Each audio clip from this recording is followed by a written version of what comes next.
வணக்கம். தலைப்புச் செய்திகள். திருவண்ணாமலையை ஆன்மீக சுற்றுலா தலமாக அறிவிக்க வேண்டும் என்று அகில இந்திய வாழைச்சித்தர் ஆன்மீக பேரவையின் மாநில செயற்குழு தீர்மானம் நிறைவேற்றியுள்ளது. திருவண்ணாமலையில் உள்ள புகழ்பெற்ற அகில இந்திய வாழைச்சித்தர் ஆன்மீக பேரவையின் மாநில செயற்குழு கூட்டம் அதன் அகில இந்திய பொதுச் செயலாளர் திரு ஸ்ரீனிவாசன் தலைமையில் நடைபெற்றது. இக்கூட்டத்தில் பேரவையின் தலைவர் திரு களஞ்சியம், மாவட்ட செயலாளர் திரு சிவகுமரன் உள்ளிட்ட ஏராளமான நிர்வாக குழு உறுப்பினர்கள் கலந்து கொண்டனர்.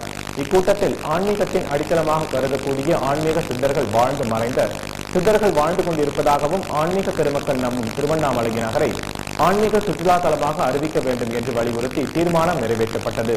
திருவண்ணாமலையை தஞ்சம் என்று வாடும் ஆன்மீகவாதிகள் தங்குவதற்கு ஒரு மையத்தை அரசு ஏற்படுத்தி தர வேண்டும் என்று மற்றொரு தீர்மானம் நிறைவேற்றப்பட்டது. இந்நிகழ்ச்சியில் ஆன்மீக தவமான திருவண்ணாமலையின் சிறப்புகளை விளக்கும் வாழைச்சித்தர் என்ற இணையதளமும் தொடங்கி வைக்கப்பட்டது. இத்துடன் செய்திகள் நிறைவடைந்தன. வணக்கம்.